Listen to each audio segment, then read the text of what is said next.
can't you be nice? Everybody's got problems. Everybody's got problems. Even the cop who put his knee on that guy's neck and murdered him. Doesn't he deserve our pity? Shouldn't we be nice to him? Shouldn't we be nice to people? Shouldn't we be nice to Target? Why not? It's Target. It's our friend Target. It's Uncle Target. Why in God's name would you ever damage a hair on the head of Uncle Target or Aunt AutoZone or Dyke Ant? These are corporations. They're our family. They're our family. They're more important than people. Well, corporations are made of people, Tim. Shut up. They're made of slaves and drones with a few people. What is it accomplished to burn down your community? What community? The people that are burning the community down don't own the community.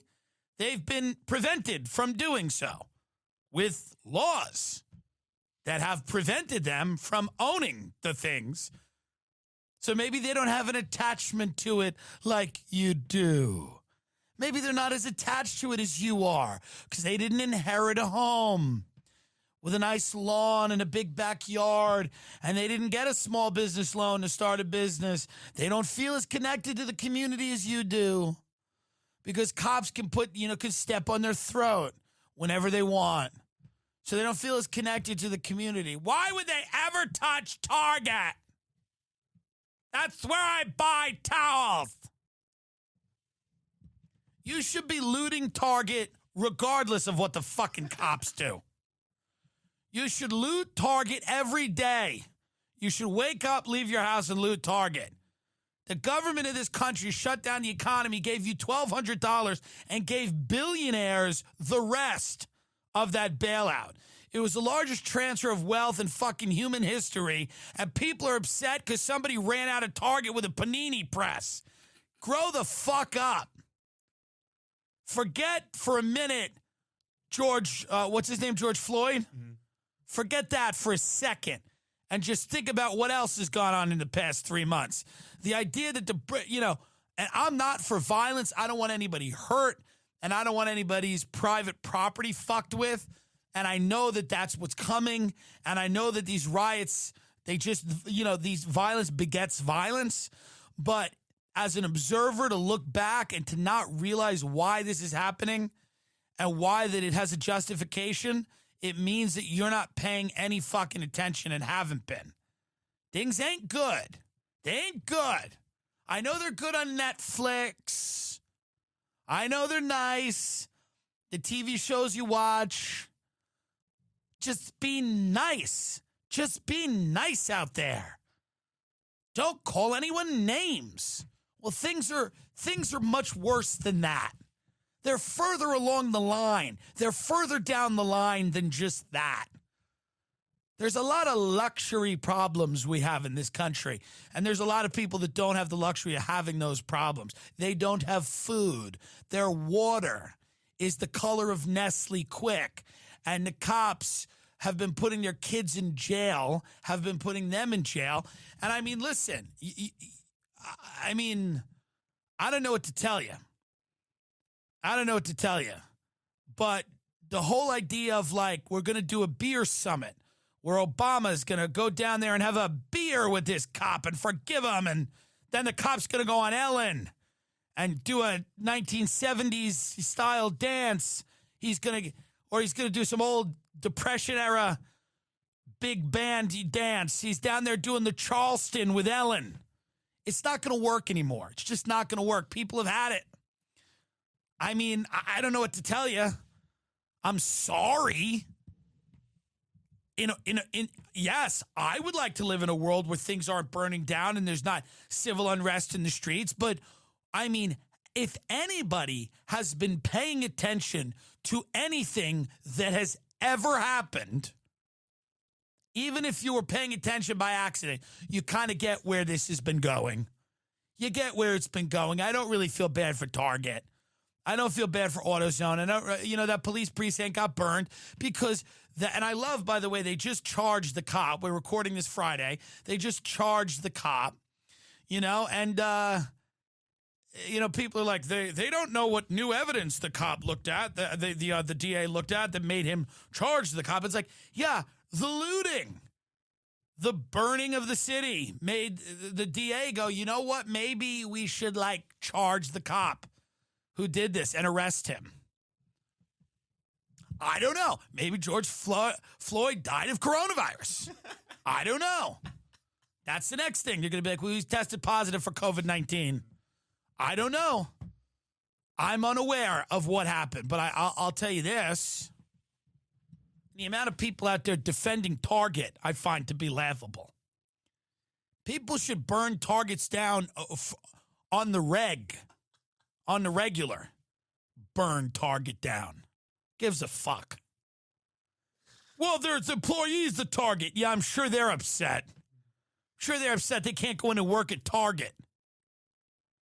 I'm sure there's a lot of tears flowing right now for the employees of Target that they can't go to Target because it got torched. So that they don't have the honor of working at Target and then leaving and having a cop stomp on their throat on the way home from Target. Yeah, why change that world? It's been working so well for everybody. It is what it is, folks. I'm not a proponent of people getting hurt. And I know it's easy for me to say shit on Twitter because I'm not out there throwing Molotov cocktails, But, I mean, what am I supposed to sit in judgment of people who are and be like, they're thugs and animals? It's like, yeah, dude, cops don't treat me the way they treat black people. I'll tell you that much. They just don't, I did drugs. I grew up on Long Island. Me and my friends drove around very wealthy areas. We got high a lot.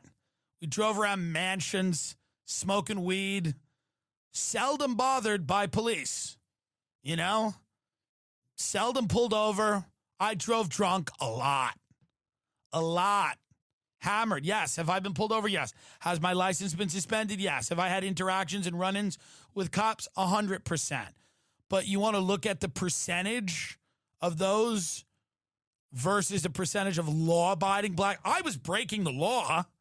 Law-abiding black people have much higher percentages of having incidents with police, and they're much more likely to be killed. They're much more likely to be taken into jail and arrested. So when people get angry when this thing happens and then people go out there and they set fire to places, it's because they are powerless. They have no power. You've given them no power in society. They don't believe. I mean, dude, Epstein victims should be doing this. We're going to talk about that documentary in a second. But it's like, yeah, these are children that were being fucked on an island by a guy who got away with it. He got away with it. I mean, the looting shouldn't end in this country. Again, not that I want to see the results of it. None of us do. But if you think logically about it, the bricks should just keep going through the windows. Really, if you think about it, the amount of injustice that you just have to swallow every day. Well, all right, I guess that guy hung himself in the jail with the cameras on, and now all of the criminals, sex criminals, pedophiles, murderers potentially, they all can just, none of their lives will be affected at all by this. It's just neat, tidy, guy killed himself, that's over. There you go. So the anger, the rage that builds in people, it's just fucking, it's real. It's real. I threw a McGriddle at someone today. I threw a McGriddle right in someone's face because I want to be involved in a limited capacity.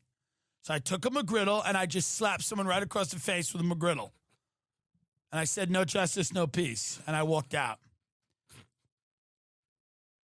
Okay? because I want to be involved. I chucked him a griddle right at someone's grill, unapologetically. Okay? If I go to a 7-Eleven, I see those red box DVD things, I'm going to fuck one of them up if they're still there. I don't know if they are, but if they are, I'm going to light that up. Let's torch it. Let's torch it. Why the fuck not? No justice, no peace.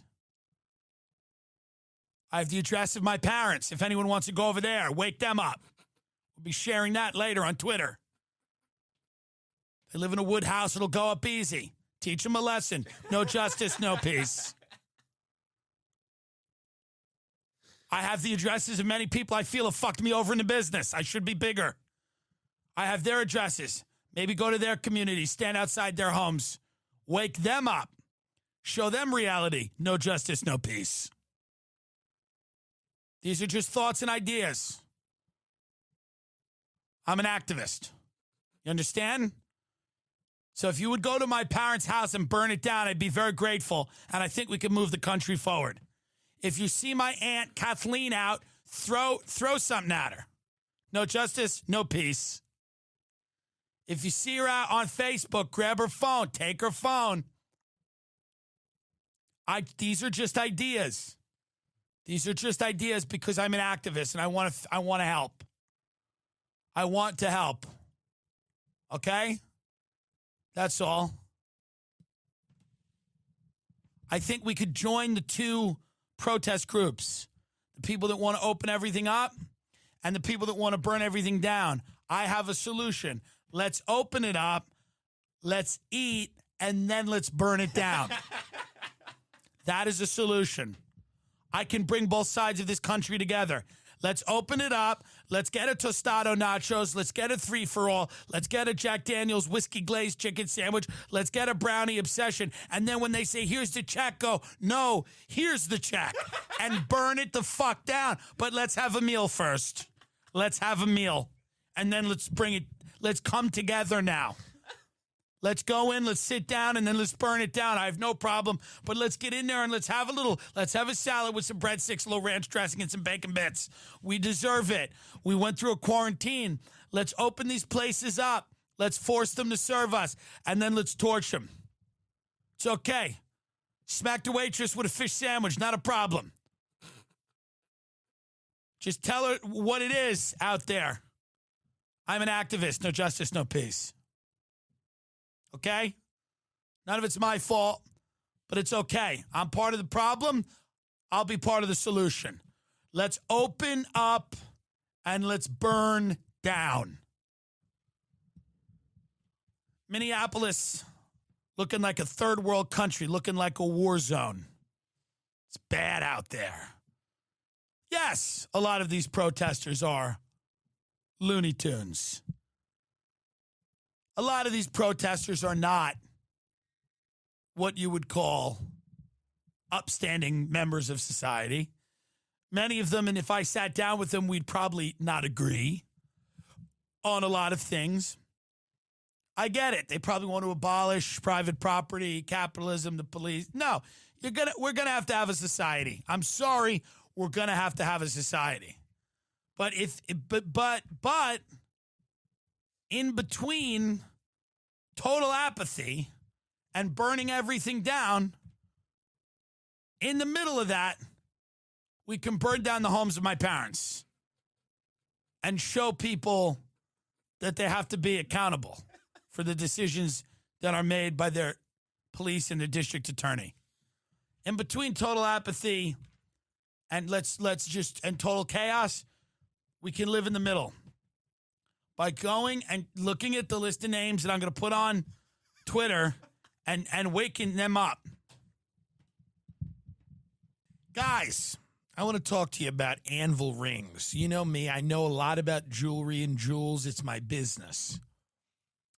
Anvil Rings makes awesome handmade jewelry in Western Colorado, and it's not going to break the bank.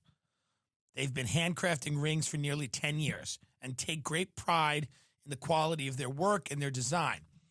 They make rings from the following unique materials. These are actually really cool. Meteorite, Meteorite. Things that came from other places, right? Mm-hmm. Other planets in the solar system. Yeah. Whiskey barrel. Well, that went from celestial to, that's very interesting. They're like, we make rings from many things. Moon rock and cardboard. Meteorite, whiskey barrel, ironwood, natural shed elk. Ooh, Rogan would love that. And deer antler. Titanium and tungsten carbide, Damascus steel, black and acid wash. I do like that. And many more. The rings are dreamt up, made and assembled in the USA. Over 500 5-star reviews. Every single purchase includes free Anvil Ring silicone activity band and an Anvil Rings faux leather ring box, which is cool because they're not harming any animals, okay? That's what faux leather means. We offer free sizers discounted after a ring purchase during this time to stay safe and get sized at home. So whether you want a wedding band, anniversary band, or just want a ring that looks awesome, head over to Anvil Rings. Here's the deal, guys. Promo code is TIM to get 20% off your purchase. Right now, a lot of people are out of work. They do not have the disposable income that they once did, but you still want to commemorate things that are happening in your life.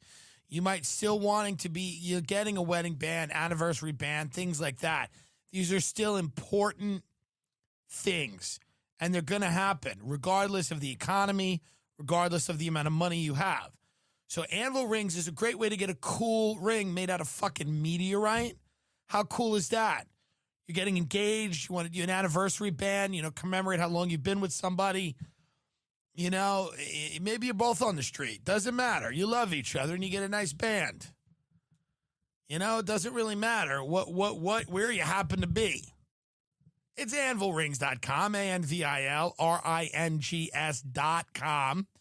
Promo code Tim, you get 20% off a truly unique ring. It's cool looking. If you're not uber rich, you got to be cool. This is how it's been since the beginning of time. If you're uber rich, you can just lather yourself in diamonds or slather. I don't know what word I was going for. In any event, slather is you slather a bread with a sauce, but lather is you lather the... So either one could have worked. Diamonds, but you don't have that. You don't have that. So you need to do something cool. And if you have a cool ring that makes people go, I love that ring. What is that?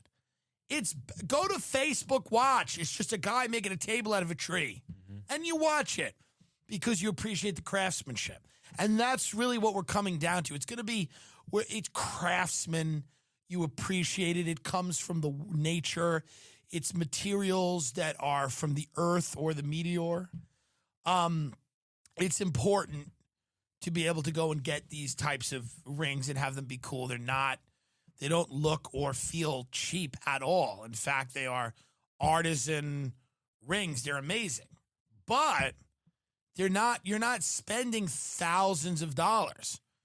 You're spending hundreds of dollars, and you're getting something that's truly special, unique, distinct, and you can give it to somebody and be thrilled about it, and they're going to be thrilled about it too.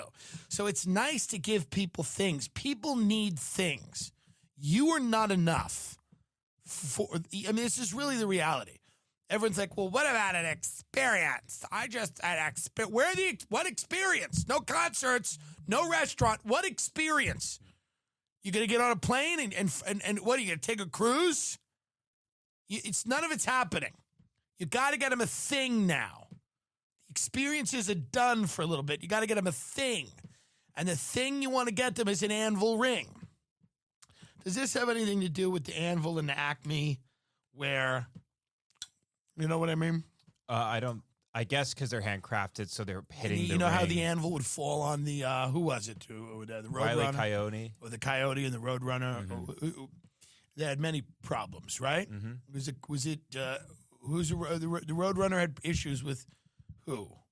No, Wile E. Coyote was always chasing the Roadrunner, and he never got caught. But then there's another bird that's starting with people. Do you remember who the bird is? It's a yellow bird. Tweety Bird? And Tweety Bird was having an issue with one of them as well. Oh, I didn't know that.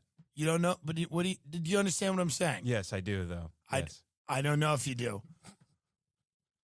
other than Roadrunner and Coyote, there were other issues on the show that people had with each other. Mm-hmm. What was one of the other issues? Elmer Fudd and Bugs Bunny. They had a problem.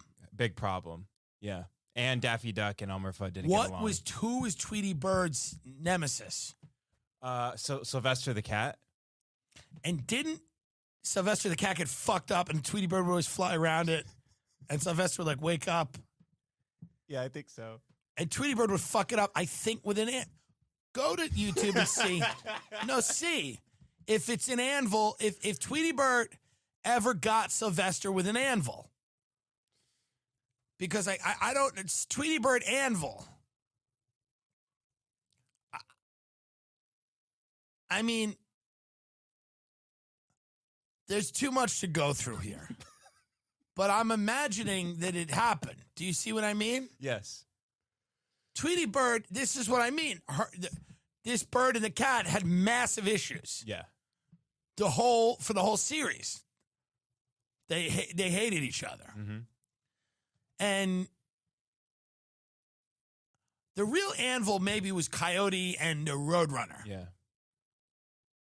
But Tweety Bird would also do diabolical things to the cat. And the cat deserved it. Right? Mm-hmm. That's Tweety Bird giving the middle finger. I don't like that. I think it's for kids, and I don't know why they're doing that. My point is that people have struggles in the world, mm-hmm. and you need to commemorate what's going on with a physical thing. People like that. You know, they don't just want an experience because you can't give it to them right now.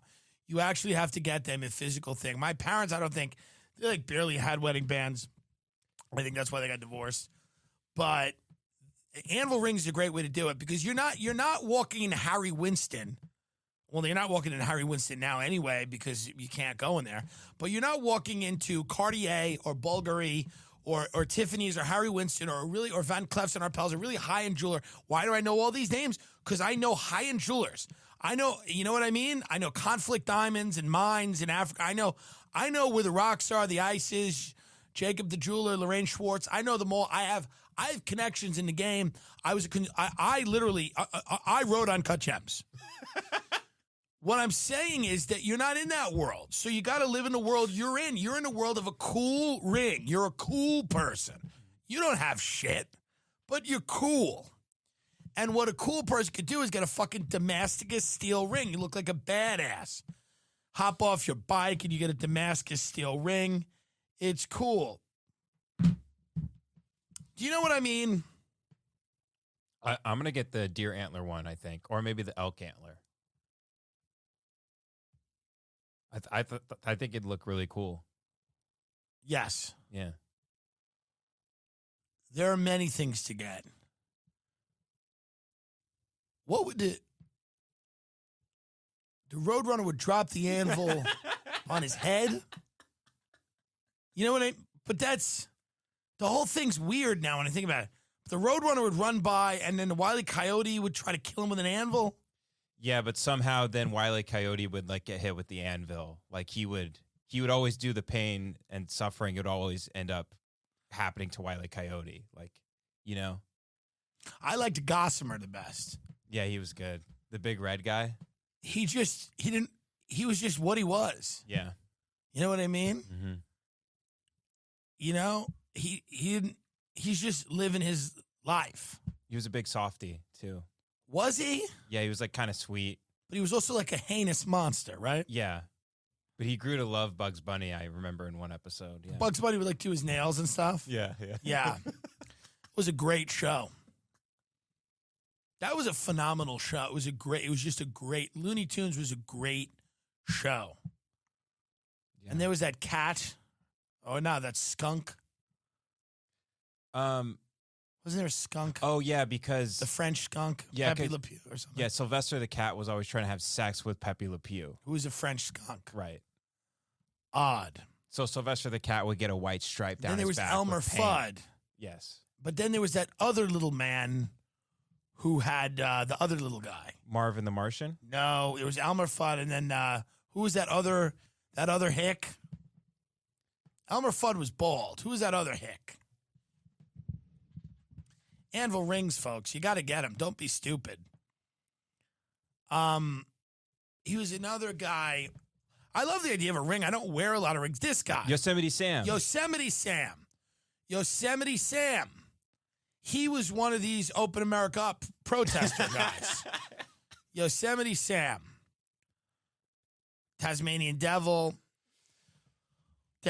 Here's the point, folks.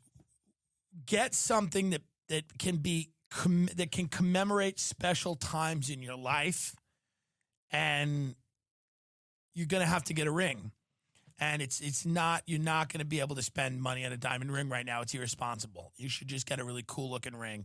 So if you go to anvilrings.com, ANVILRINGS.com, and use promo code Tim to get 20% off a truly unique ring. Get something cool.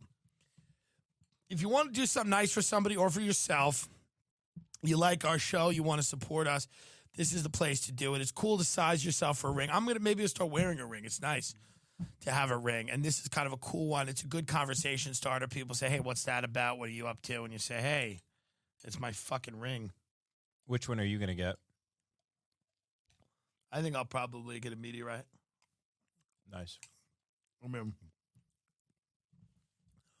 why have something from the world if I can have something from the space? Right. You know? Mm. They could also give me a rock. What would I know? I'd say, yeah, it was a meteorite. Yeah. It landed last night. Shut up. But I also like the Damascus steel, the black and acid wash Damascus steel. You'll turn into you get a ring like this, you start becoming a real man, like a Game of Thrones type of guy. Start learning fencing, be one of those guys, That's what you want to do. Leather, become a man, an actual man. That's what this ring does for you. You become a man, okay? AnvilRings.com, promo code Tim, 20% off a truly unique ring. Do it, folks. You're not going to regret it. Yeah, the Epstein doc, what did you expect it was going to be? What did you think it was going to be? Bill Clinton confessing? What do you think was going to happen? Think it's going to be Ghislaine Maxwell? She's on the thing like, hello, here's my story. It's Lady Ghislaine. I met Jeffrey. We were both kids. Like, no, it's, one thing let me tell you what my biggest takeaway from the Epstein documentary on Netflix was, man, Palm Beach is fucking legit. You don't see money like you do in Palm Beach. Let's not forget that. The East Coast invented fucking money. Let's not forget it. There are 3 places in this world that you see mansions like that. And they are Long Island, New York, the Gold Coast of Long Island, where the Vanderbilts and the Guggenheims and all those motherfuckers lived, Newport, Rhode Island, and Palm Beach, Florida. Makes Bel Air and Beverly Hills look like fucking track houses. I'm talking 50-room stone castles, marble. Beautiful. That's the takeaway. Let's be honest.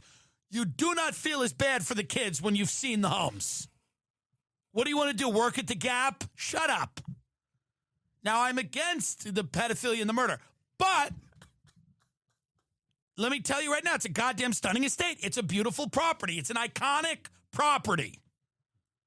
It's a nice place to be raped. I am not for rape. But if we went down the list of places to be sexually assaulted,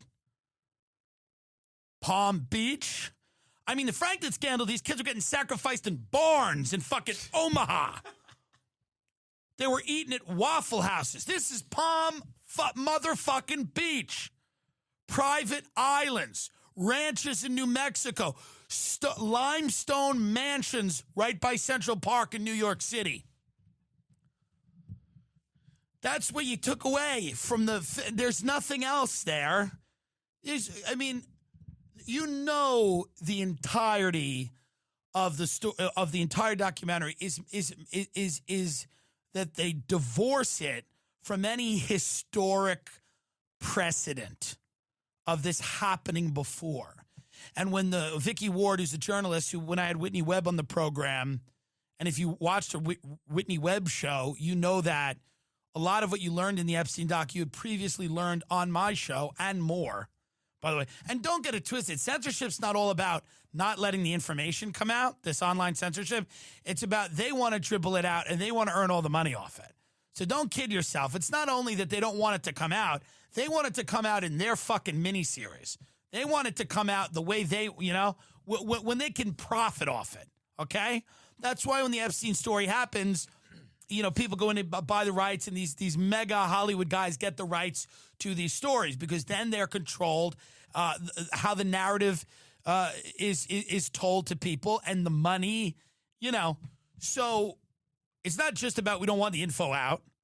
A lot of it is that. But then some of it's like we're going to have to put some of it out, if not all of it, but we're going to earn the money from it. We don't want all these independent people, reaching audiences and building any type of equity in their own operations online. We want to control the flow of information and capital to us. So the Epstein documentary, in the beginning, Vicky Ward, who's the journalist, we don't know if we trust. I don't know. Whitney's very skeptical of her. I haven't done any research into it. It does smell a little fishy. She wrote an article about Epstein for Vanity Fair. Vanity Fair supposedly refused to publish it. But Vicky says in the beginning, she's like, yeah, Epstein was this Gatsby-like man of mystery. And so automatically, immediately in the beginning of this series, you go, oh, this is a superhuman guy who's very mysterious. He's a once-in-a-lifetime figure. He's just a character with all these powers that we don't know how he has any of them, but he's just this island, so to speak, no pun intended, unto himself, which isn't true. Okay, Les Wexner is mentioned briefly. It's like in a very like barely important way, and Les Wexner is kind of portrayed as a victim. This billionaire is a victim of Jeffrey Epstein.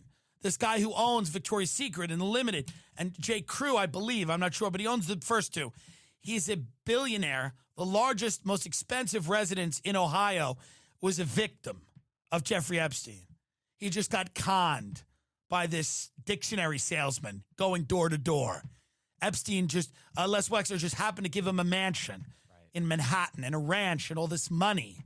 Gave him billions of dollars. He got swindled by Jeffrey Epstein, supposedly swindled by Jeffrey Epstein, a college dropout from New York City, got swindled. All throughout the film, we have to believe that everybody's being swindled and tricked and hustled, and nobody has any clue as to what's going on. And Epstein gets a job at Bear Stearns, and they find out he never went to school, and Epstein talks his way back into Bear Stearns, and okay, maybe not. We don't know. And he got this job at Dalton, this prep school in New York City. And our current Attorney General, Barr, his father, I believe, hired Jeffrey Epstein to teach math at a prep school in New York City, one of the top schools in the country, Dalton. And he got that job as a college dropout. And we're asked to believe that all of these things, and not one or two of them, but every single one is this happenstance trickery that Jeffrey Epstein is able to just move through all of these circles of people, swindle them, take their money, blackmail them potentially, we don't know, but somehow always come out of a shitstorm smelling like, lilies, flowers. He's fine. He's able to do that. We're all supposed to believe this. And we don't talk about any historical precedent for this.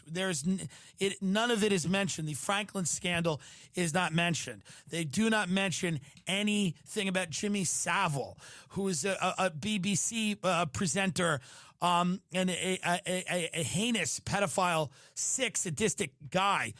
And they don't go into any of this. They don't go into any of the credible allegations about the Kinkora Boys Home. They don't go into any of it. They don't talk about the Catholic Church. It's pretty focused primarily on Epstein as this man of mystery. They don't talk about blackmail operations having been used before, sexual blackmail, underage kids being used before. No one brings that up.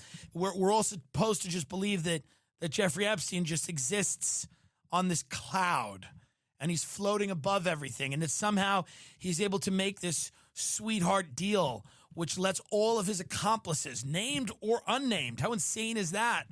You're not even named, just anyone that was involved, anyone that had their dick out on that island, you're good. Right. That was the deal. And we're supposed to believe that he just, he just lucked into that deal, and it's just what it is, just luck. And Charles Gasparino, that guy from CNBC, is like, yeah, he's in the tombs. It's underfunded. And the people that work there, they're not that bright. You know who's not that bright? You. You're not that bright, Charles, because we both know that's horseshit. Right. We know you can keep somebody alive if you want to. This was the highest profile criminal in this country, in a long, long, long time. And the idea that, there was no way to keep him alive is just completely insane. You had cameras in cells, and the guards were asleep, and the cameras weren't working. Anybody believing the official story at this point was in on it. If you're on social media going, I think that guy killed himself, whether, you're in on it. You did it. But that was the Epstein documentary. People wanted me to comment on that. There's nothing to comment on, truly. There's beautiful real estate. If you like real estate, as I do, many of you know, have listened to this program, I love real estate because many of the people who've succeeded at it seem to be developmentally disabled. And that gives me hope. When I watch these television shows and I see the idiots that are able to amass fortunes selling real estate, I believe that I could potentially have a second career. Real estate's a great fantasy career that I could just sling homes to people. But that's all you're going to get out of the documentary. The women that come forward are brave. They should be listened to. It's heart-wrenching. The types of girls that they preyed upon are girls from broken homes that had suffered abuse. I mean, it's worth a watch. It's well worth watching. I'm telling you that. If it wasn't, I would tell you. But it's not going to alter your perception of the events. There's no real new information. It's still worth watching. But it's not so in between, throwing a Molotov cocktail at Boston Market. Go and check it out. If nothing else but to see Palm Beach. It's beautiful. But that's really what it comes down to, is that you're not going to get the real story in any documentary. You're not going to get the real story ever. Sorry. You know what the real story is. It was a blackmail operation. People have secret lives. They are provided with illicit substances, drugs, people, streams of money. They're provided with these things, and they are to be controlled by people that want to control them. And one of the ways you control people is by having potentially damaging information on those people. And that's what this is. It's not a huge mystery. When you start realizing that President Clinton, who was the governor of Arkansas, became the president of the United States. Arkansas, at that point, I don't know what the population of Arkansas was, but, what's the population of Arkansas now? It's like 3 million. So at that point, it was probably 1 million. You know what I mean? It's probably, 1.5, 2 million people. And then the guy becomes the president of the United States of America. Yeah, it was 2.3 million in 1990, Arkansas.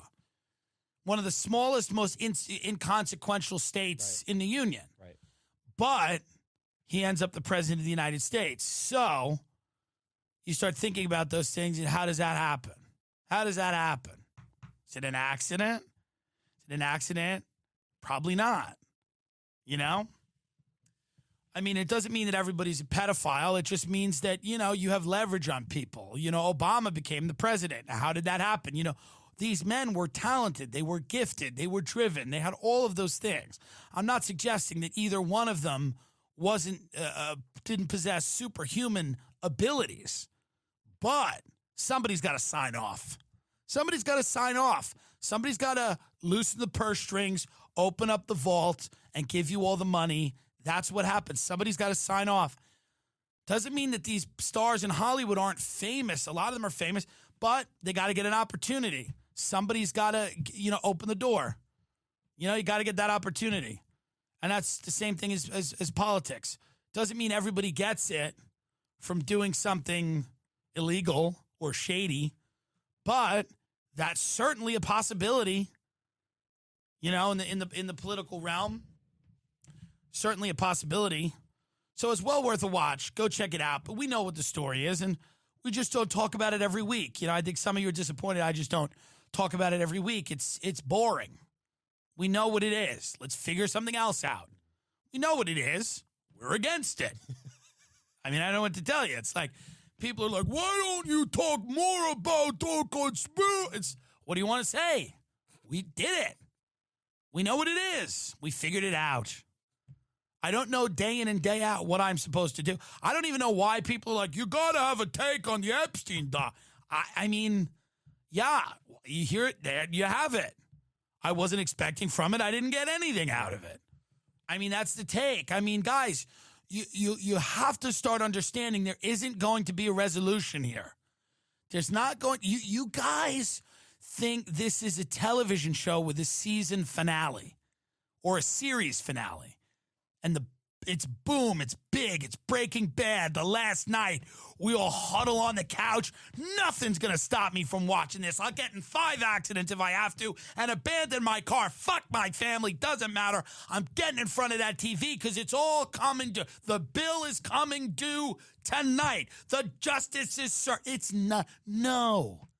It's a show that goes on for too many seasons where you go, this is still, it's still on, huh? Yeah, I don't know. I can't get into it anymore. It's a soap opera that goes on and on and on. And when you start to look at it like that, you just start, you get away a little bit. You take a little breather. I don't want to do a show every week about the Epstein and this one and that one. I don't want to break my brain. Many of you have broken your brains. You don't even know it. You think Donald Trump's tunneling under Central Park, rescuing kids. You believe things of which there are no evidence for. I'll tell you what he's doing. We're inching closer and closer to a civil war, and he's pouring gasoline on that. But you guys think he's out there tunneling and helping children. And I'm so afraid of becoming one of you. I'm so afraid of having my brain broken. It's how I make a living. I earn money because I have a brain and I can speak and I can understand and process things. Some of you, I get so scared of becoming you. I'm like, what happened? It's just too many trips to Reddit, wherever you're going, the forums, too many trips. And I don't know what happens, and it's easy to break your brain. I'm not the healthiest eater. It's not like I'm doing 5 miles a day in a canyon like Rogan. My brain could easily ooze out of my ear and I could become one of you, like a bumbling lunatic, like a babbling psychopath muttering about nonsense, thinking that we were just 1 week away. Enjoy the show. Yeah, we will. We will enjoy the show. Fucking lunatics. I don't know what to do. I just know that the people I know that became cops were the same kids that were bullying mentally retarded people in my school. The same kids that were bullying and spitting on mentally. It's always that person who becomes a cop when you're like, oh, you know the guy that used to spit, you remember the blind girl? You know the guy that used to spit on her? He's the sheriff. He's the sheriff now. Yeah, he used to spit on that blind girl for no reason. Then she tried to kill herself. Listen, there's great cops out there. There's great police, blah, blah, blah, whatever disclaimer you want. And I believe that. I had uncles that were cops and, they somehow didn't kill anyone. Or back then there were no phones. So let's just say Uncle Eddie was one of the good ones. There's no evidence of that, but let's just say he was. You know what I mean? He was just also too fat. I don't think he ever got out of his car, and that helps. People are like, the cops shouldn't be fat. They should be so fat. The cops should be the fattest people in society so they can't do anything. Yeah. Cops should be 400 pounds minimum and just drive around in fucking little, on scooters, like rascal scooters. Just a morbidly obese police force of fat slobs. I hate everyone who's like, well, the cops aren't in shape. That's why they're shooting everyone. And it's like, no, the cops should not be able to get out of their car without help. They should have to be helped out of their car. They grew up with these fake wrestling moves where that's what they're trying all these chokeholds out on people because they grew up watching this in WWF. They think they're fucking Hulk Hogan and they're killing people in the street, That's what it comes down to, man. I'm not saying all cops are bad, but let's be honest. There's a lot of fucking, there's a lot of cops out there that are probably, people get in the game because they want to play. There's a lot of cops. So let me just say this. There's a member of my family who's like, he's a good kid, but he's like what's the name? Like an oaf, right? If he had a name, it would be like Biff. You know what I mean? Yeah. He's just a big oaf. Good heart, not a bad guy, right? But like in the program to be a cop. And you know what they got him for Christmas? They got him a shillelagh. A shillelagh is like an Irish stick for clubbing people. They got him like an old, I don't think it was a shillelagh. A shillelagh is like a gnarled piece of wood, but I think they got him like an old nightstick. And he was so happy with it, and he was just walking around the house like just, we were all eating cheesecake in the living room, and then you'd see this kid who's in his early 20s in the hall pretending to beat people with the nightstick because he just wants to get out, and he just wants to, just start beating people in their ribs. And he goes like this, and his dad goes, "This is going to come in handy one day." And he goes, yeah. And he's swinging the nightstick around. It's Christmas, by the way. Deck the halls with, but he's swinging a nightstick around. Because his perfect Christmas is that he just wants to get out and kneecap somebody. Silent night. He's waving the fucking nightstick around. He's not a bad guy per se, but what is that guy going to do in a high-pressure situation? What's that guy going to do? Should we maybe not lead with the nightstick? And I'm not saying we have to emasculate police, and I don't want the cities being patrolled by improv troops of fucking testosterone, fucking deprived parakeet, emaciated males. But let's be honest. Do we just go right for the nightstick up front and go, here's a tool to beat people? Yeah, this guy tweets. I don't know if this was a troll or not. He goes, this is Alex Perroni. I forget what he used to run. He used to run a big site. He still might. He goes, they can't be reformed. Disband the MPD, it's the Minneapolis Police Department, and every other big urban police department. Hire some detectives to investigate the serious crimes with actual victims, and social workers and civil servants for the other duties. Pay local bar bouncers and Antifa to patrol neighborhoods. And I quote tweeted that, and I said, this is why the Republican Party endures. That type of tweet right there. Who tweeted that? Donald Trump Jr.? What is that? No one thinks that's the answer here. But I don't know if the thing you do is to hand somebody a fucking club. I mean, when I say this kid was waving around the nightstick, like, imagine Star Wars without the Force. Like, it's just a lightsaber. Yeah. And there is no Force that guides you, and who gives a fuck? There is no light and darkness. Just here's the lightsaber and go zap a few motherfuckers that look at you the wrong way. That's kind of what this feels like. Rich wallet, yum. You want a wallet right now, folks, that you sanitize easily. You want a wallet right now that you can use as a weapon. You want a wallet right now that you could cut someone's throat with if you have to. You want a wallet right now that you can fit in a small place. You want a wallet right now that you could conceal in a body cavity if you're being arrested by the police. Ridge Wallet does all of these things. It's a minimal front pocket wallet that's designed to streamline what you carry every day. It has 30,000 five-star reviews and is a better way to carry your cash and cards. There's a lifetime warranty if you love it and free returns if you don't. I have one. Ben has one. It comes in titanium, carbon fiber, aluminum, and over a dozen different styles and colors. Okay? Ridge.com/Tim, T-I-M. Okay? You know what? 10% off your purchase. Free worldwide shipping and returns by going to ridge.com/Tim. Promo code TIM. Link is in the description of this episode.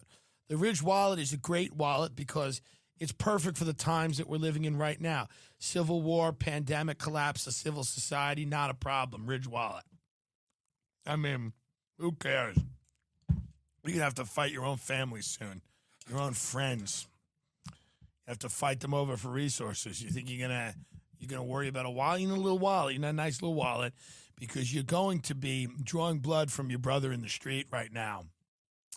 That's where we're at in this country. The entire social order is collapsing, you know, and it's a rotten system. It's gotten even worse, and it's gotten, you know, truly unsustainable. And people are taking to the streets, and there's fires and riots and the smashing of glass, and you know, civil society will be, you know, probably a quaint idea pretty soon. We're all just going to be out in the street, you know. I mean, it's going to be messy, sloppy, you know, bloodletting. Really, that's what it's going to be, and you know, it's going to pit family members against each other and best friends in the streets, just, you know, fighting, determining the future of this country, and it's.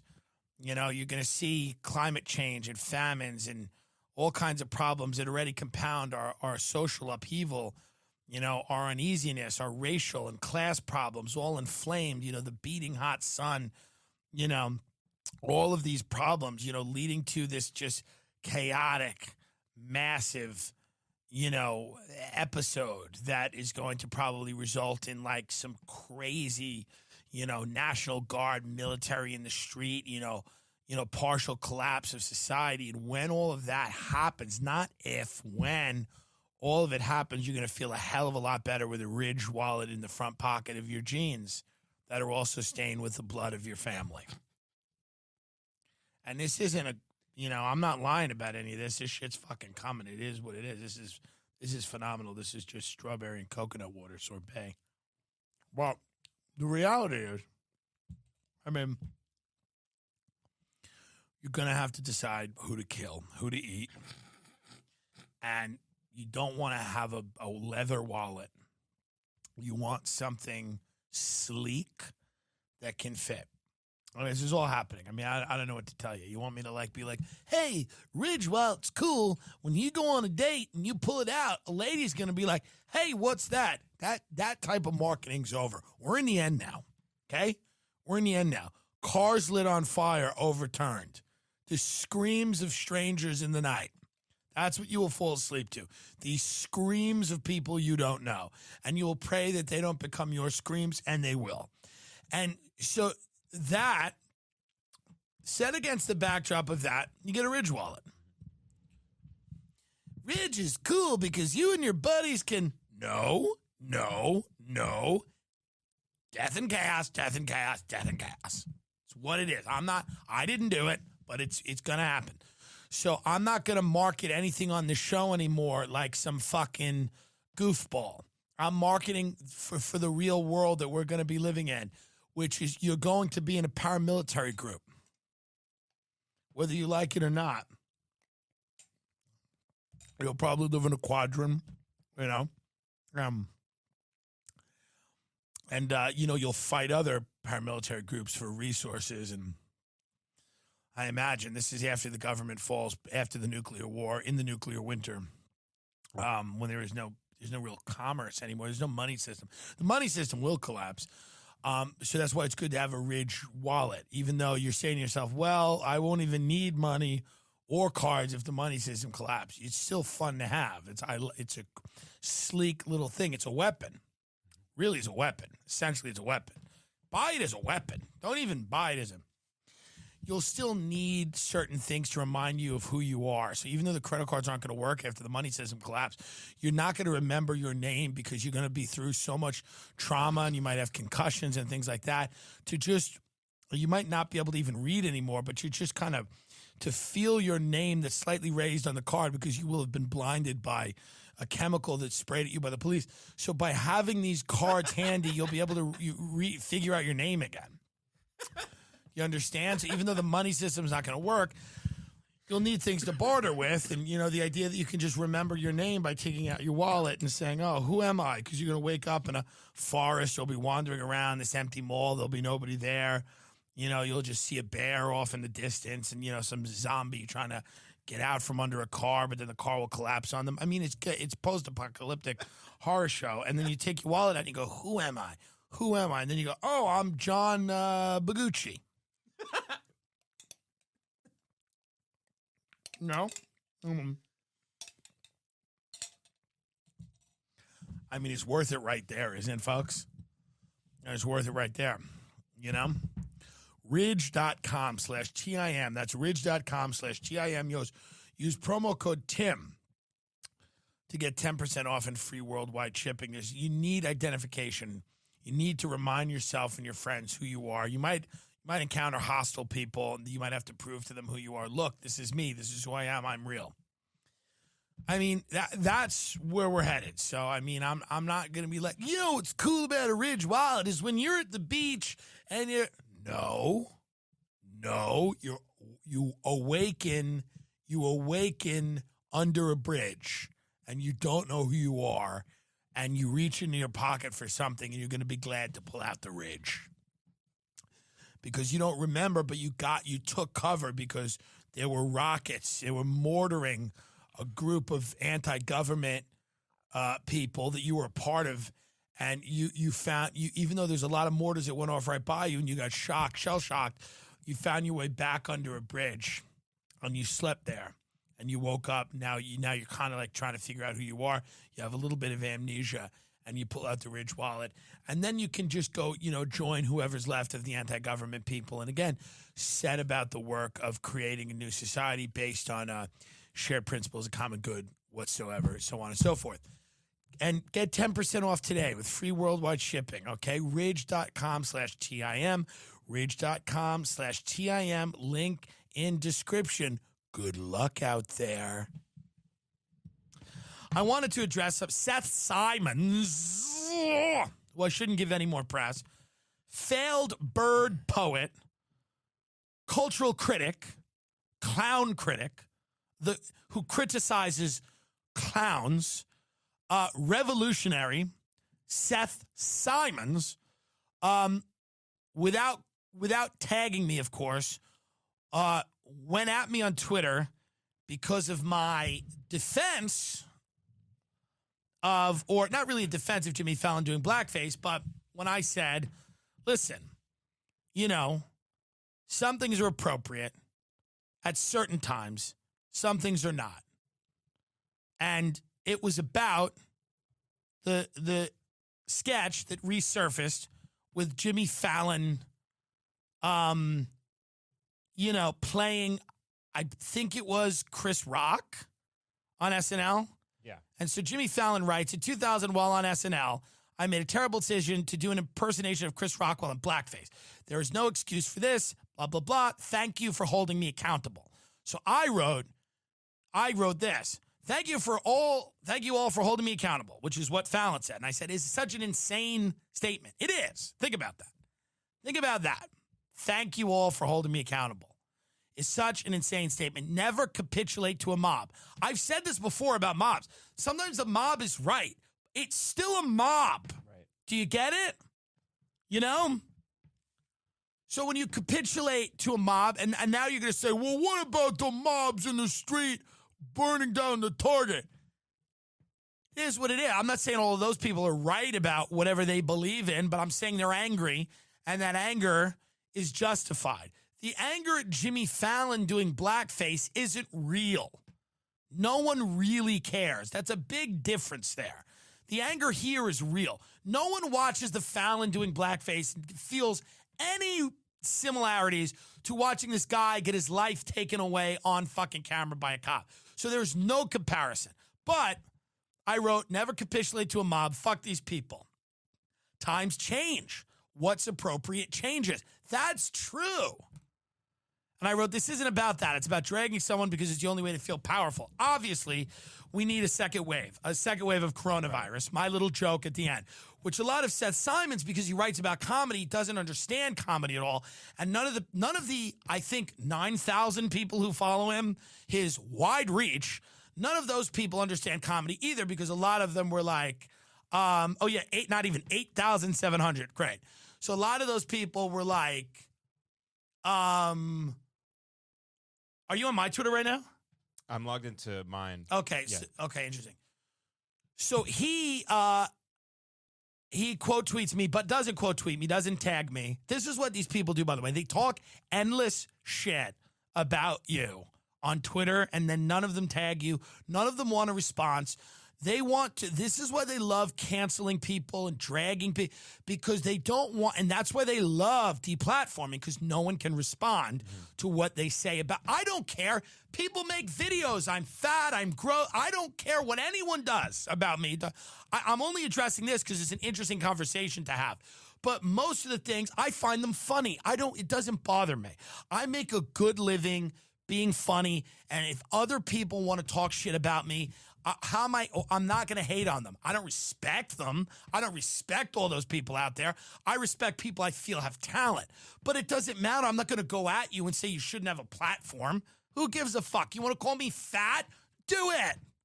I do it. You can do it. I mean, what do you want to do? What, am I supposed to take you to court? Show up and be like, Your Honor, like, I can't even breathe. I'm like, the implication that I'm overweight is good. And Ray comes defending me. He's there. He's like, Your Honor, listen to me. You can see my client is a beautiful man. Well, who cares? So Seth Simons goes, the wealthiest people in show business should never have to answer to anyone. This is Seth's attempt at sarcasm. Seth, again, not great. Wealthiest people in show business should never have to answer to anyone. Blackface was appropriate in 2000. People who are upset about it aren't actually upset about it. Jesus. Here's the reality.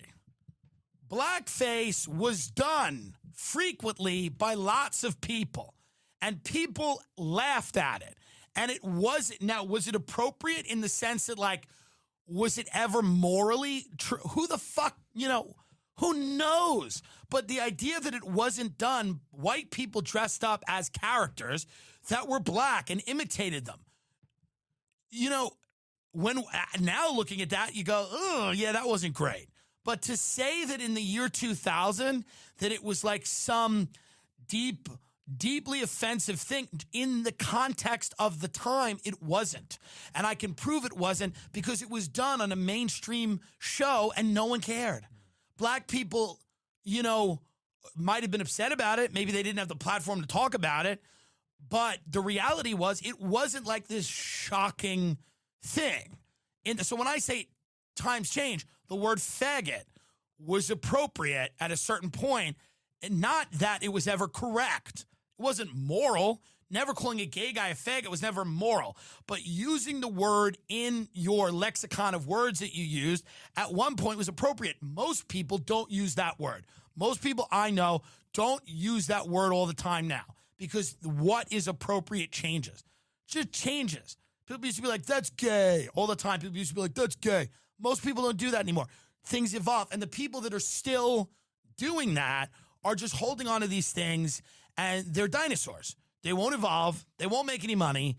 And they're just going to be like, that's good. And they want to hold on to that. You want to hold on to saying the word gook or whatever you want to, forever, or some other offensive thing, or doing an Asian accent. Fine. Do it. I might laugh at it. I might think it's funny. But the vast majority of people coming up in the world right now, it's hack. It's over. It's been done.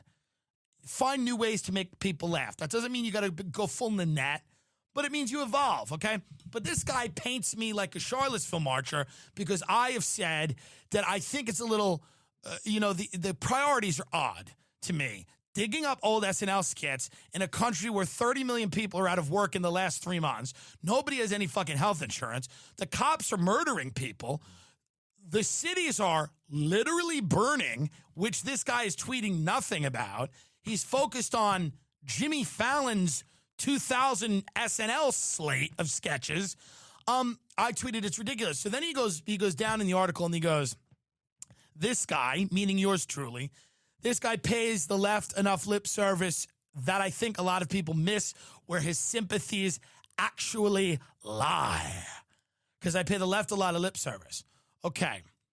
My sympathies lie with humor.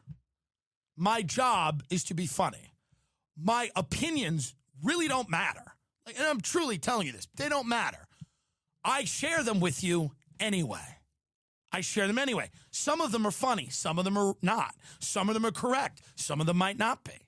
But they're not my job. It's not my job. My job is to be funny and to process things that are happening in real time because I have talent.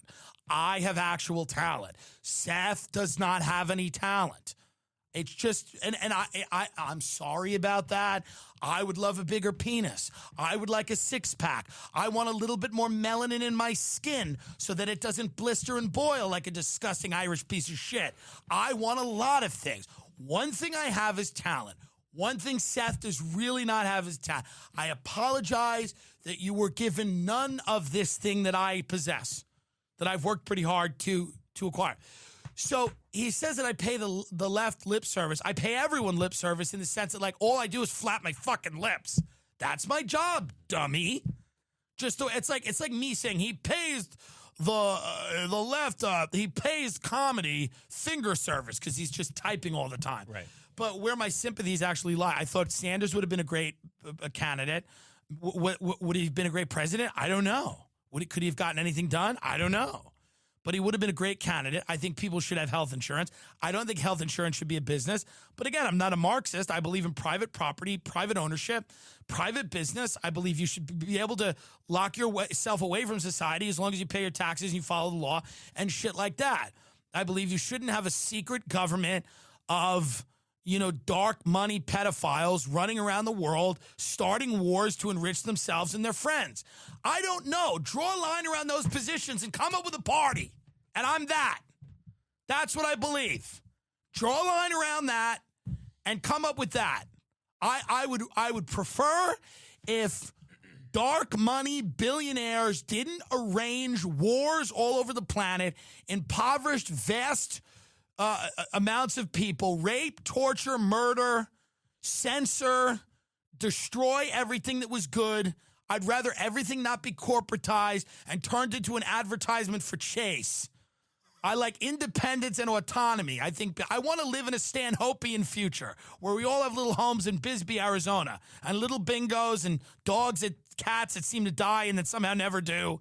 And then I don't know, but I said to Ron Bennington today, Ron Bennington is the best broadcaster in the country. Hands down, by the way. He's my favorite person that broadcasts. If you don't listen to Bennington, you're an idiot. I grew up listening to Bennington. I listen to him constantly. He has a better take on most things than most people. I've been listening to him since I'm 14 years old. And I called into a show today, which is an honor to do, to talk to the guy. And that's why everybody goes, oh, you met this celebrity and that celebrity. Being able to call into Ron Bennington and perform with Ron Bennington means more to me than any of these fucking people that I see or that are in LA or the Comedy Store or whatever. Oh, Channing Tatum thinks you're funny. Who gives a fuck? Is he gonna face fuck me later? Probably not. So the reality is, but I was talking to Bennington today and I was describing what I think the world was going to look like. And he goes, most people describe a world where they're going to participate in it. He goes, this is not a world for you. I said, not at all. The world that's coming will not be a world for me. And that's okay. I'll perch myself on the outside of it and do what I have to do. Because the world that's coming is a world where the internet's flattened everybody. Individuality is just not going to matter as much as it did. It can't. It just won't. I'm not telling you right or wrong. I'm telling you what's going to happen. People have been flattened. Their formative experiences, some are rich and poor, and there's vast differences in the way that people grow up and the level of privilege they have or whatever. But because everything is online, many of these people's formative experiences and cultural interactions are very similar. So, when you go out to dinner with people, it's hard now to find a real character.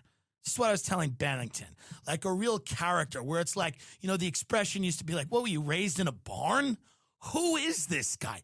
Who is this person? Somebody that was just to thumb their nose at every social convention, that came from nowhere, that got off some bus, and you're like, what the fuck is this person? You're going to see a lot less of that because everybody's been flattened. It's going to get boring, but maybe it'll be better. Maybe the individuality, and again, I don't care.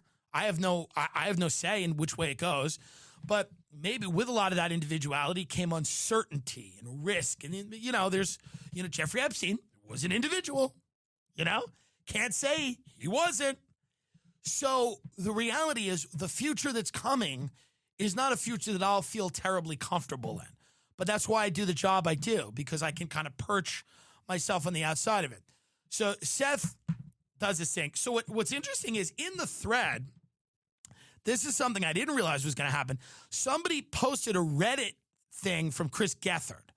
And this kind of struck me as odd because Chris Gethard was a friend of mine. I don't hate Chris Gethard, but I thought this was very strange that this was done. And I will read this comment. This was Chris Gethard answered one of his fans on Reddit, who I guess asked why the election night special that I filmed with Ray Kump and Chris did not air. Me and look at this. Somebody comments. I love it. They go, he said blackface was appropriate in 2000. Shaking my head. Well, where were you in 2000? I mean, it's like, I didn't say I wasn't doing it in the year 2000. I was doing cocaine and selling subprime mortgages because I wasn't a fucking loser. I didn't do that till 2004. Doesn't matter. The point is that, so Chris Gethard writes this thing, which I find, and I'll read it to you, and I found this to be a little disappointing, and I'll go into it. I'm not going to make a huge thing out of it. So this, again, somebody asked where this election special was, and if you know anything about me and Ray in the show, the election special with Chris Gethard descended into chaos, descended into a hellscape. Why? Because me and Ray were brought in. Now picture this. Chris Gethard is an improv comic who does stand-up. He's more of a storyteller. He had a show for many years. Me and him shared the same manager. Chris introduced me to the manager. I would go on the road with Chris. Chris is a very creative guy. He's very open and honest about his struggles with mental illness and things like that. I always used to kid around and be like, how mentally ill is he? Because my mother has really schizophrenia. But, she's not, in Rolling Stone, Right. She doesn't have an HBO special, But I'm not saying that he doesn't suffer from it. I'm sure he does. I'm just saying there are levels, So much of his fan base also struggles with mental illness. Let's be honest. I used to open for him. They come, they sit on the floor, they sit Indian style. It's every show you feel like you're performing in a rehab, and that's okay, but that's what it is, right? And he lives in kind of this terror of being canceled by them because that's his bread and butter. That's where he makes his money. And I understand that. So a lot of these fans are not in love with yours truly. And they were at one point, but after Donald Trump won the election, these people then decided that anyone that wasn't going to tweet 20 times a day about how insane it was and that we were now living in hell, and as a white guy, I'm supposed to go on Twitter every day and be more offended and more affected than minorities, which is what I found ridiculous. So me and Ray, let's all picture this, and I've told this story before on the show, but we're telling it again because I was kind of shocked by this comment. I'm a little shocked by it. Me and Ray show up because they said to us, again, I used to write these long screeds on Facebook that were very funny. I had no money. I was making $15 an hour, not even as a tour guide in New York City. For 40 hours of work, that was about $280 after taxes and everything. It's horrible, which is why I've always said working people get fucked, right? Now I'm doing that. I make tips. I maybe make $50 or $100 a day cash tips. But you know me, I go have dinner and then it's over, right? So I should have, but I had enough money to survive. But I was like not making any money. But I'd write these long screeds about like defending billionaires. And it was hilarious, and how people didn't deserve money and everything. It was very, very funny. And it was all very, very funny. And everyone thought it was funny because it was very funny. It wasn't political. They're not political. I'm a tour guide talking about, mansions and homes. And they're all on a Tumblr. I'll share them, whatever. None of them are political. And then occasionally I'd poke holes in like something like when people would be like, say something political that was always far to the left, I would always challenge it, right? Same way if somebody's far to the right, I would just challenge things and poke holes in things. And that was all okay up until Donald Trump won the election. And at that point, people were like, oh my God, this is dangerous. This rhetoric is dark. You're part of the problem. It's people like you that got Donald Trump elected. It's people like you that are the reason things are blah, blah, blah. And it was like, I was like stunned by like the about face turn that a lot of these people made. Not really. I wasn't affected so much, but like, just look at what comedy then went through after the election. People were coming after comedians and canceling people, and it became this political battleground that it had never been. And I'm not going to ad nauseum talk about it because we all know what it was like, and every podcast was full of these discussions and debates, about PC culture and all this bullshit. So Chris called me, and he goes, I want you to come election night. I'm doing a show. And I'm doing a show on election night, and I want you and Ray Kump to show up. Because Hillary's going to win, and you guys are going to be like the heels. And it's going to be hilarious to have you guys come in and be like these. We were never Trump supporters. No. Neither one of us cares. No. I mean, it's like I didn't care. I mean, now, with the cities burning, it's like, yeah, but a lot led up to Trump. I don't think Trump's good for the country. In the same way that I wouldn't have Caitlyn Jenner be the president. Or anyone I know primarily from my television set. Right. So he calls me up and he goes, come by, you and I forget the way he worded it, but he's like, you and Kump are going to be you're going to deliver like this hard edge realism. And I'm going to read you his comment, and he describes it better. He's more eloquent about this particular, what he wanted out of this night. So me and Kump come in, barging in, and, dialing it up. Being me and Kump, two fat, loud guys on a set with a bunch of very, very liberal, very left-wing improv comedy people. There's a guy next to me dressed like a banana. Mm-hmm. You get it. There's a lot of white women. We know how great they are. So it's all of these people. And some of them are very talented, right? Some of them are talented. So it's just me and Ray doing exactly what we were told to do, which is to come in and be bombastic. And, like Ray's eating these cheese balls, and I'm just kind of going off and just being funny, saying everything I can to be funny. At one point, a girl stands up, and she starts going, I'm just so worried if Trump wins. And I'm like, where do you grow up? Let's get real. Because you can tell she was a rich kid. And I was just doing crowd work with her. Like, hey, let's be honest. Where did you live? What is your father? Her father's probably the CEO of Boeing. She's worried about Trump. So pointing out that hypocrisy was fun. So now this was funny for the very beginning. Right. Now, even in the very beginning, things weren't breaking the way that everyone thought they were going to break. But there was still a lot of hope. So in the beginning, it was happening the way that everyone wanted. Tim and Ray are there. They're being bombastic. They're being funny. And as the night wore on, it got less funny. And we're hired to be funny, right? Now, everybody else has decided to, they're upset. Or they're upset. Now, I'm not upset. I'm on the front of my phone, Drew Michael, who's at SNL. Everyone at SNL is crying. They're all crying. And I'm like, I called Drew, and that's what me and Drew were like best friends. And he called me, and he's like snickering, laughing. And he's like, here's why we all thought it was funny. Not because anyone loved Trump, but because the idea that like all of these liberals were like so confident. You ever have a friend that's so confident they're going to fuck this chick or this dude or whatever it is, and then for whatever reason they just get shut down, and it's hilarious because it just shuts them down.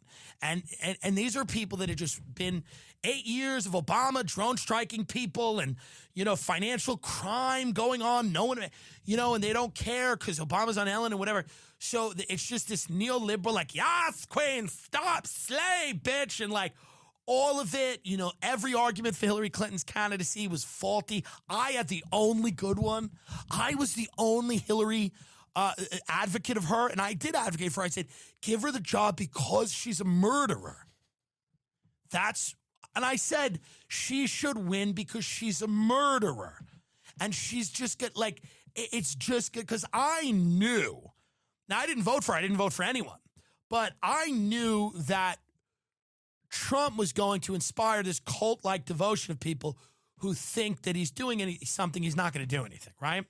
I know people that know him from New York. I know not to say that I'm super inside, whatever, but the guy, he doesn't, what do you think's happening here? So I knew that this guy was the revolution wasn't coming. And then I made the only good argument for Hillary Clinton, which was a hilarious argument, which was that she was an old crook and a murderer, and you should just give her the job. It's one of my jokes I say in stand-up. I said, when you kill enough people, you should just get the job of president. They should just make a serial killer the president, because that's all you have to do is just kill large swaths of people and then go eat chicken parmesan. That's a job. You eat, you kill it, you doom a country, and then you go to the residents and you go, oh, it's good. This Brussels sprouts are good. Now, that's just what it is, right or wrong, good or bad, that's what it is. And it's funny to point those things out. That's funny. I didn't create the system, but when you put it out because it's what you would talk to your friends about, you'd smoke a joint in your backyard and go, here's what I think this thing is. I think it's just killing a bunch of people and eating dinner. It's what it is. And Hillary can certainly do that. So they are all starting to get really upset. And they start yelling at me because I'm not upset. They start to police my emotions, to use a fucking Twitter fucking term. And I just start laughing in their face. Nothing makes someone angrier than when you laugh in their face. I hate it. When you laugh in someone's face, unless it's, it's my job, you have to laugh in my face. I'm a comedian. But so they're crying. Some of them are throwing themselves on the floor. A banana is sitting next to me and he's crying. Someone is dressed like a banana and they're crying. How do you not laugh? No, I'm dead serious. How do you not laugh at a banana in tears next to you? Because this is what Chris would do. He'd be like, I'm helping all these young comics by having them dress up like fruit and sit on the set of my show. Fine, great, whatever you want to do. That's how we would help people. He'd go, you're going to be a grape. Some guy would sit there in a grape suit. And he'd be like, that's Gary the grape. And, whatever. Hey, I'm not judging. But so somebody asked him why this episode wasn't released. Chris goes, we would have released it if it was as simple as the party I don't like won. Unfortunately, the timing of everything made things bad creatively and morally for me.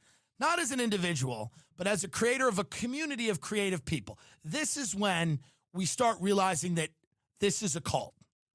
When you start saying things like, as the creator of a community of creative people, you are there, you secure you're going to curate all of their experiences. You have to shield them from certain things. You have to protect them. You are their father. You gave birth to them. This is language that I've always felt very weird and sort of uncomfortable with, this type of language. The obvious bit was that Hillary was going to win and Tim would come on to be our splash of water in the face, bringing things back to reality in the very funny way he was so good at back then. Dun, dun, dun, dun, dun. Back then, right? Because I'm so different now than I was then. Also, to get this out of the way, and I don't want to dive deep into it, although it's a 7-paragraph thing on Reddit. I don't want to dive deep into it. 2016, Tim was a friend of mine and a creative ally of mine. I don't know that's as true in 2020. So keep the context in mind that he's grown in ways that separated us. I've seen Chris since. I saw him at a wedding.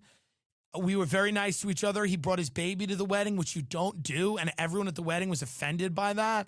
It's a very déclassé move to bring your baby to a wedding, your newborn to a wedding. You either leave someone home with it, or you leave it with family, or you have someone watch, but you don't bring your newborn baby to a wedding, which was absurd, but I don't blame him because he's a sweet guy, but he's not a Kennedy. So he doesn't the rules of decorum are not, I get it. It is what it is. You just don't show up with a baby and a playpen. It's just not what it is, okay? But I saw him at the wedding. He's a sweet guy. I like his wife. He's talented. I'm not shitting on him at all. I was kind of shocked by this comment. It was strange to me. So he goes, I don't know. So he goes, instead of the planned vibe that his bit would have created, things broke how they did. And his shtick took a much darker turn. It came off even darker and more aggressive than it usually did. He looked bad for it. I looked bad for showing up and doing what I was asked to do, which was be a comedian on a comedy show that was taking place during election night, where there were two potential winners, one of them who won. So I looked bad for being asked to doing what I was asked to do. I can't believe he's responding to Reddit comments, by the way. This is shocking to me that he responded to Reddit comments like this. I was completely shell-shocked with the results after 12 hours of being on camera and physically and mentally shut down for a few minutes and lost control of the show. Mal, who was one of my dearest friends, got into a shouting match with Tim, which I think I enjoyed, and I think she did too. Neither looked good. There were a few female performers on camera at the time who wound up in a battle with Tim over the tenor of his comments in relation to Hillary being female. By the way, I was calling Hillary a murderer all night, and they objected that I mentioned she was a woman. Again, so before he had finished his thoughts and found the comedic twist on them, which is fair. Chris is being fair to me there. He's trying to be funny. Those performers didn't look good. A few audience members jumped up and grabbed mics to express their emotions. They had very good points, but ultimately they did not good. Then afterwards, comedy was still scheduled to happen, and it was not a fair environment to stage comedy in, and none of these performers looked good. Here's the reality. You know, I pity people that live in constant fear of being canceled. I don't live in constant fear of being canceled. I haven't set up my career like that. I have not arranged my career in a manner that gives people the power over my career other than my fans, the people who listen to the show and the people that buy tickets to see me live. I feel bad for people that are, now whether Chris is in that situation or not, I believe he is, and some of that's not his fault. Some of it is just he came up in a time where you needed, you know, and even though Chris is, you know, independent of the business to an extent, he does a lot of things on public access, I still feel like he's terrified of his fan base because they're not mentally well. A lot of these people that he's, you know, it's not only about comedy, it's comedy plus mental illness. So, I mean, he used to show me, he gets calls and texts and emails, people threatening to kill themselves. I mean, it's a very tough thing when you make yourself. So I understand he wants to protect people and whatever, but to say that I was a creative collaborator and a friend of his, and now I've grown in ways that have separated us. I certainly have grown in ways that have separated him. But like the idea that like that my shtick is somehow different now than it was, or that I am some type of dangerous or dark. I still respect Chris. I still think he's funny. I had Shane Gillis on my show. Shane had said something about Chris on his podcast, which got reported by one of these scumbags who wrote articles about Shane. And I brought up Chris, and I didn't say that Chris was a friend. I just said, and you had a thing with Chris Gethard. And Chris got very angry with me. He's like, why wouldn't you say that we were friends? By the way, this is recently. When did I have Shane on? God, that was November, right? Yeah. So this is not like a long time ago. This is pretty recently. Chris was angry that I didn't present it like we were friendly, you know? And I didn't even realize that. I was like, sorry, Chris, I wasn't even thinking. You know, I respect you, blah, blah, blah. But, you know, I wasn't even thinking like that. So at that point he was, but now he's kind of like on Reddit. He's like, well, he's grown in ways that have separated us. And he was good. And when he said that, he was like, he was really good at it back then. Mm-hmm. The type of comedy he did, he was really good at it back then. And it's like, nothing's different. You changed. Your audience changed. What they wanted out of comedy changed. And I've been consistent the whole way through. I'm here to make you fucking laugh. I'm here to entertain you.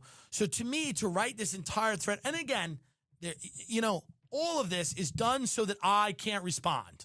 All of this is written in a way outside of the public view so that I don't have anything to say, so that I look like some crazy right-wing lunatic or whatever. And I don't even care how I look. But, like, it's just funny to me. Make a public statement about it. I'm fine. Like, that's totally cool. Put it on Instagram. Put it on Facebook. Say, somebody wanted to know why this wasn't released. Here's what it is. But to put it on Reddit and just have somebody send it to me where this guy's going like, yeah, Tim was really good back then at comedy, but now he's grown in ways that I don't really, I support. And it's like, it's kind of a cowardly thing to do. He also took down the video. I did a very funny video on a show.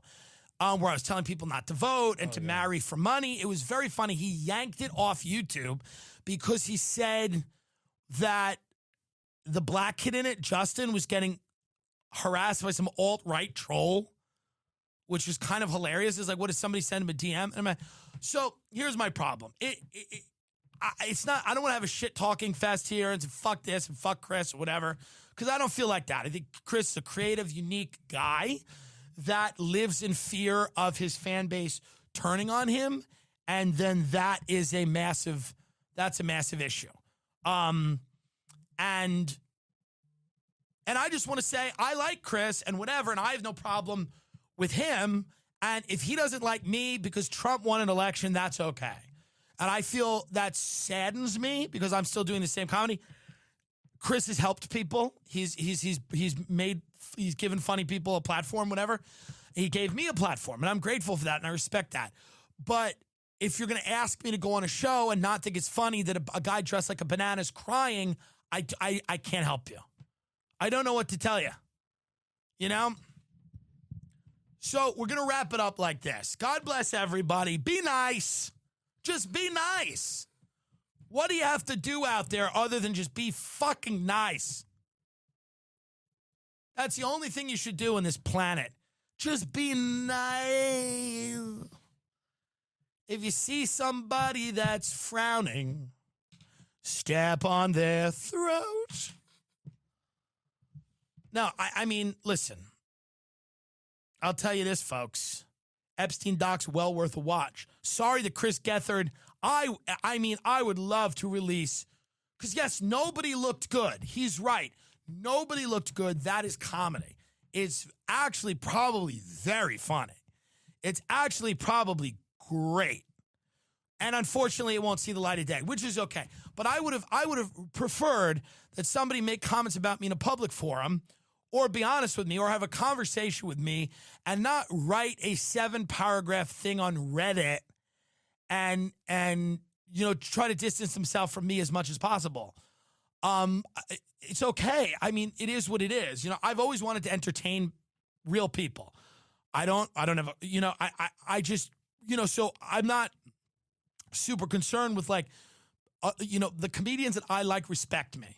You know, the guys that I really respect and girls I really respect, they respect me. But I just find that, you know, and this is just advice for anyone in any creative field, don't build a castle made of like cancelable sand. Like, don't be terrified. Because me and Chris did funny shit together, and then to pull it off YouTube and then to say that, like, I can't release this or whatever, nobody looked good or whatever. You know, to me, it's just like, it's childish, and it just shows like he's an adult. He has a kid, which you shouldn't bring to weddings, but you have a kid, be an adult. Just be an adult. You got enough money. You can say, hey, I don't like Tim Dillon now because Trump won and now I find him offensive, or he went on InfoWars or whatever the case may be. But, like, I will never say, like, I don't like Chris, or that I'm not grateful to Chris bringing me on the road when I was a young comic. And I would never say Chris isn't funny now. He was funny then, but he's not funny now. So, like, I didn't do anything. So it's odd to me that he would, you know, say that about me on Reddit. It's very interesting. And of course, Seth Simon says, all my love and respect. You know, I mean, what are you going to do? You know? And listen, man, here's the deal. To anybody out there that has to make a living watching comedy and reading about it and watching it and paying attention to it and then commenting on it, you guys deserve all your money. You deserve all your fucking money. I mean, ain't for me. Ain't for me. You know? I'm a real estate investor. Okay? I'm a real estate investor. I am really not even a comedian. I'm barely a podcaster. I have a jewelry company that is massive. And it's a direct-to-marketing sales company with the best high-quality, low-cost jewelry for the American family. I'm a real estate investor. I have a I'm a dealer in iconic properties, big ticket items. And that's where I'm an expert. All right, folks. Good luck out there. Until next week. Again, not shitting on Chris. Like Chris. Little disappointed in him, but that's okay. That is okay. I respect him. I wish him the best. No baby at the wedding.